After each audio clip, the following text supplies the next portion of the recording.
hello po mga kahagod. Welcome po sa aming munting channel. At ito po yung aming printing channel. Okay, for today's video po ang aming pong i-share ay paano nga ba mag-set up nito pong Epson L8050. Okay, kabibili lang. Narito po sa baba sa camera. Okay, kabibili lang po nito. At i-unbox na rin po natin. Okay, ito na po yun. Mga kahagod, ito na po yung ating L8050. Ito naman, nabuksan na po ito sa store. Okay? Hindi ko muna pinasalinan. Nabuksan na, syempre kailangan po testingin kung meron siyang power. Okay? Bali doon po sa store na binili ko. Bali ito po ay in-order ko po. Kumbaga magda-down muna. Okay, magda-down po muna. Tapos Saturday siya dumating. Kumbaga mga 5 days. 5 days siya bago dumating. Okay? Sana natin. Hindi masyadong kita sa camera. Yan, ito po yung kanyang lagaya. Good. Yes, doon ko po yung in-order sa Electro World. Yeah. Electro World. Yan, doon po natin yan in-order. I-unbox na po natin. Wow! Wow! Wow! Halos parehas lang din po doon sa ating mga ina-unbox na mga printer. Okay? Dagdag naman ito kasi ito pong L8050 ay pang-photo. Makikita ito po yung nilalaman. Siyempre yung pinaka-cord. Ito pala ang cord. Okay, ito naman po yung plug para sa power. Ito po yung cord niya para sa PC. Okay? Totoo lang. Pangit yung review dito. May nag-review kasi ng L8050. Pangit yung naging feedback. Wala akong magagawa, nabili na yun. Pero sa tingin ko naman maayos, basta wag lang natin munang ipipigment. Kumbaga ito na muna ang gagamitin natin. Medyo mahal nga lang ito, itong pong 057. Ito po yung kanyang ink. Mamaya isasalin po natin, papakita. Okay? Siyempre, ito po yung mga nilalaman niya. Ito po yung lagayan ng kasi kailangan kong mag-print sa PVC. Gusto na rin natin para makita. Yan, ito po yun ha. Okay, meron po siya CD. Tsaka po itong PVC ID. Okay, sa susunod po iba-vlog ko po kung paano mag-print dito po sa PVC ID. Okay? Ito yung mga normal. Siguro papakita ko sa screen kung ano bang itsura nito. Okay, ito po yung kung paano siya dalhin na maayos. Okay, nakalagay po dito. Ito po ang laki ng plastic. Okay, yung mga nilalaman. Bay, 6 color nga pala to. Kala ko 4 lang. Okay, 6 color po ito. Itong ating L8050. Okay, 6 color. Okay, pakita ko sa inyo mamaya kung paano siya i-set up. Okay, set up po natin sa wifi. Tsaka sasalinan po natin ng ink. Tulad na sinabi ko mga kahagod, meron nag-review po nito. Meron nang gumamit na madali po mo siyang nasira. Bilis na pangyayari. Sira agad. Doon lang naman po yung nilalaman. Wala nang iba. Laki. CD. Yung CD natin. Pero kung wala siyang CD, wala tayong magagawa. Kailangan natin. Pero bakit walang CD? Yan, ito po yung likod. Ito po yung harap. Sana natin. Tanggalin lahat natin ito, mga kagat to. Lahat po ito, tanggalin natin.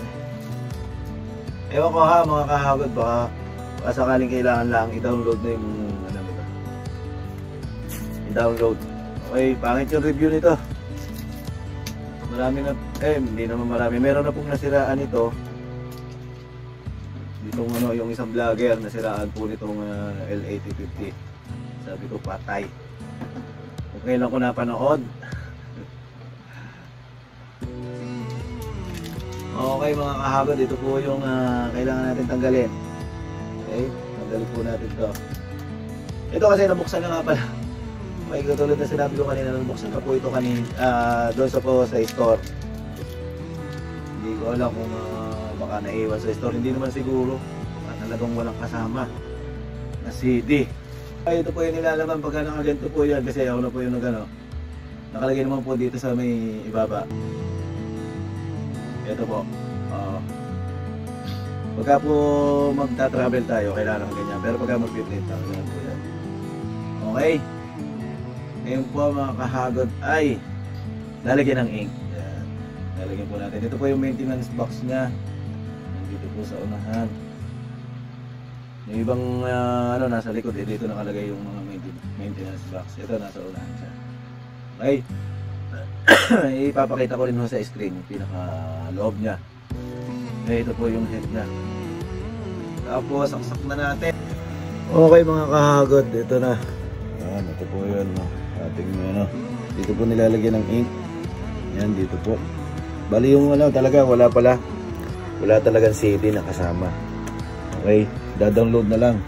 Galing po sa online, sa mismong ng Epson. Ito po yung ating isasalin na ink. Yan. Dito po natin, bali hindi naman po tayo magkakamali dito dahil ito po ay kumbaga na. Kumbaga halimbawa itong black hindi siya kasya dito sa magenta, yung pinakadulo niya. Okay? Buksan ko lang to lahat mga kahagod. Yes lang naman po itong salin. So makikita ko natin dito sa may ilalim.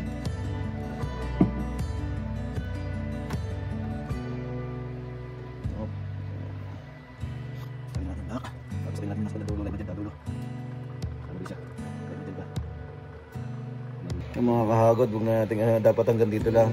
Galing natin. Yan ito. Hindi natin lang konting-konti lang. Itong isa, tanggalin na agad natin. Yan na, tulo-tulo agad. Tanggalin na po natin itong iba. Ito po, magenta. Subukan natin mga kahagod. Halimbawa, yung magenta, kung nagkamali tayo, halimbawa, dito natin mapapalagay sa sayan. Kung magkaroon pa agad ng sa labas. Sa sayan. Ito, sayan. Tapos ito, magenta. Subukan natin mga kahagod. Yan yung pinaka dulo niya hindi siya magkakasya. Kaya hindi tayo magkakamali sa ink. Okay? Okay, ito yung mga kahagod Kita naman. Ito napasobra ng konti pero okay naman yan. Okay na siguro hanggang dito. Lahat. Dito po. Okay, tanggal na agad natin. Walang tumapon. Yung isa to, light magenta. Ito po, light magenta mga kaagad. Okay na.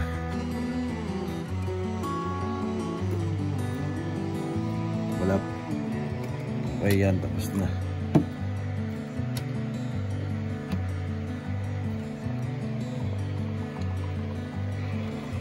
Yan na, sali na natin lahat. Ipapower na natin mga kahagod para magsalin siya ng ink dun sa ating pinaka head. Okay, nakita ko sa inyo.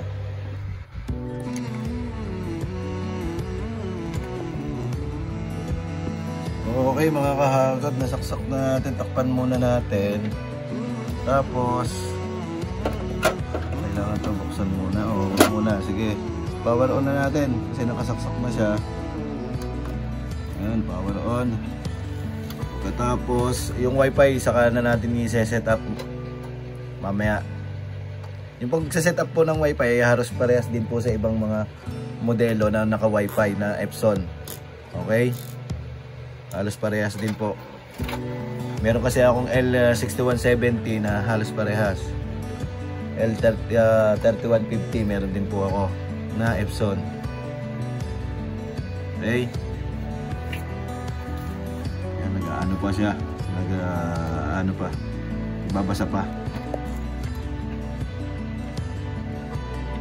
Pag nag-stop siya yung ilaw, yan. Okay, ito kailangan natin pindutin ng, nabasa ko dito 5 seconds. 5 seconds, kailangan natin pindutin to ng 5 seconds. Okay,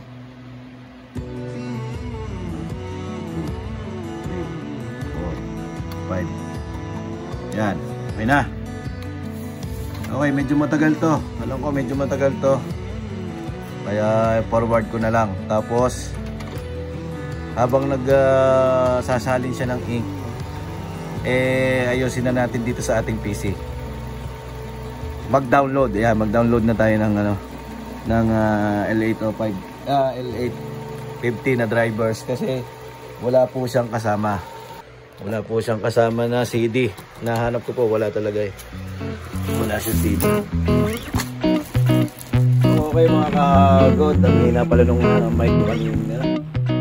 Bali, inulit ko lang yung pagre-record. Bali, ito po, mga kagod, kailangan nating mag-google yan. Google lang naman. Type po natin yung Epson L8050 drivers. Tapos, ito pong nasa una, yan. Epson site po yan. Pipindutin lang po natin. Tapos yan, tapos yung download. Tapos lalabas naman po diyan recommended kasi mababasa niya yung ating OS. Okay? Yung mga katulad ng ginagamit ko ngayon, Windows 10, 64-bit, yan detected. Nabasa po kaagad niya. Ito po yung da-download. Okay? Ito po, da-download po natin. Tapos makapunta po tayo dito. I-accept lang po natin. Okay? Yan, accept lang po natin yan kasi na-accept ko na. Ayan po, magda-download na po yan. Na-download na po yan dito. Ayan po yan. Ito na po yun. Tapos double click lang po natin. Okay? Pagka po na double click na natin, ito po ang lalabas. Ayan. Yun, ito na po yun mga kahagod. Bali, yan, i-accept lang naman po natin. Hindi ko na masyadong binasa. Tapos ayan. Next lang naman po tayo ng next. Tapos I have finishing. Saan yun? Ayun. Tapos next na po natin. Tapos yan, magda-download printer driver. Dina-download na po niya. Medyo matagal. Tapos ito. May lalabas na ganito. Dahil sa wifi po, wifi tayo magse-set up. Pipindutin po natin yung via wifi. Okay. Tapos next po natin. Next po natin, ayan po ang lalabas. Magse-set up po yan. Yung matagal po ulit. Forward na lang po natin. Mag-install yan. May lalabas po na ganito. Doon po tayo sa connect using WPS button. Okay? Dahil po wifi nga yung ating pong i-set up sa wifi. Okay? Yan. Tapos next po natin. Tapos next lang po natin.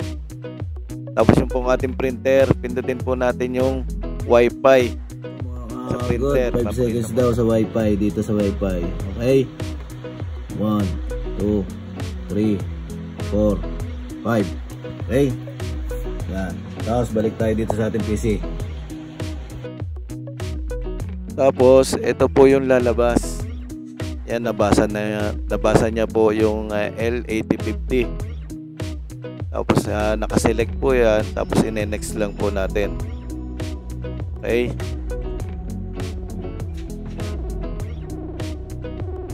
Pagka next po natin, may lumabas. Tanggalin po natin. Eto po, may lalabas pong ganito. Kailangan po natin ipasok yung ating wifi. Yung wifi po natin. Pero nagbabasa pa po yan. Okay, ayan po yung ating wifi. Yung gamit ko po ay yung Just Design. Ayan. Ito yung gamit kong wifi. Okay. Tapos ito po yung password ng ating wifi. Okay. Yung password ng wifi. Tapos ito po, may lalabas na ganito. Okay, ang ipapasok po natin dito ay yung ating pong serial number ng ating pong printer. Okay, mga kahagod, ito po yung hinihingi niya na serial. Yan, ipapasok po natin ito sa serial nito. Okay, yan po yan. Nasa loob lang naman po nitong ating yan, itong ating printer. Yan, dito po sa loob. Okay, dyan, ito po yun mga kahagod, mga kaprint. Dito po natin type yung ating pong serial number ng ating printer. Okay, type na po natin. Excuse me po. Okay, nag-okay na. Ayan, nagpa-process na po mga kahagod. Ganun lang po yun. Tapos mag-i-install na. Okay, tapos may lalabas na ganito. Ay, next lang po naman natin. Okay, next lang naman po yan. Tapos pag next natin, mag-i-install na po yan. Okay, yan, nasa setup pa lang po tayo. medyo matagal. Pero sana nasusundan natin mga kahagod para yung mga mag-i-install mas madali na. Okay? Okay mga kahagod, tapos ito nag-checking na siya. Checking the system environment. Okay? Okay mga kahagod, ito install. Update, sige, install lang natin. Yan, installation, medyo matagal. Forward lang po ulit natin. Tapos pagkatapos noon, finish na po yan. Tapos na yan, hindi ko napapakita lahat. Okay, testingin na natin mga kahagod na tapos na po yung pagsiset up. Na-install na po. Bali, subukan natin may print. Ito po, itong aking picture. Okay, subukan natin. Sa maliit lang na papel. Okay, print na natin. Yan, hanapin po natin yung ating printer. Yan po. Yung L8050 na naka-network. Okay. Yan po yung ating pipindutin. Tapos yung setup. Kailangan nating ayusin dun sa ating setting bago tayo mag-print ng mga photo. Pero try lang naman to. Testingin lang naman natin. Okay. Kaya makahagod. Ito po yung yung setup po ng printer. O yung size po ng papel. Hanapin po natin ang size ng papel na gagamitin natin. Yan yung maliit lang na photo paper. Photo paper kaagad yung ating pagtetestingan para masubukan natin. Okay, sa photo. Bali, ito nga palang printer nito, pwede rin po sa makapal na papel. Yung mga hanggang 300 GSM, yan po yung kanyang nakalagay sa kanyang spec. Okay, tapos print na natin.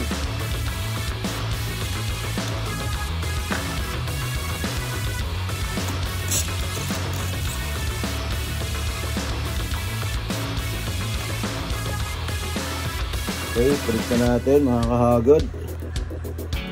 Print na natin yung photo. Subukan natin.